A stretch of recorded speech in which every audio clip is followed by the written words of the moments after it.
16 మందిమి మా కార్యకర్తలకు సంబంధించి ప్రవీణ్ గారు, వసీం గారు మరియు మానసక్క మరియు నసీమా బేగం వాళ్ళకి మాత్రమే ఓటు వేయడం జరిగింది.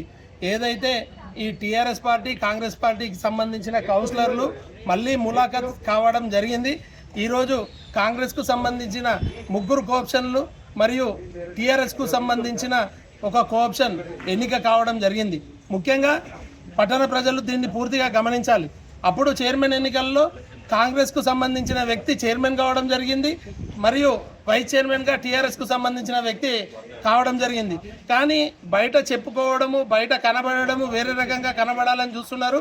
ఎన్నికల్లో మాత్రం 2 పార్టీలు ములాఖత్ అయ్యి ఎన్నికల ప్రక్రియల్లో పాల్గొని వాళ్ళు ఈరోజు ఎన్నిక కావడం జరిగింది. ప్రజలు పూర్తిగా గమనించాలి. మేము మాత్రం మా భారతీయ జనతా పార్టీకి సంబంధించిన 16 మంది కౌన్సిలర్లము, మాకు సంబంధించిన ఎవరైతే అభ్యర్థులు ఉన్నారో వాళ్ళకే మేము ఓటు వేసి మేము బయటకు రావడం జరిగింది. ప్రజలందరూ గమనించాలి. ఏ విషయంలో అయినా కూడా ఏ పార్టీలు ములాఖత్ అయ్యి ముందుకు వస్తున్నాయి, అభివృద్ధికి ఎవరు ఆటంకం కలుగజేస్తున్నారు, ఇవన్నీ ప్రజలు గమనించాల్సిందిగా కోరడం జరుగుతుంది.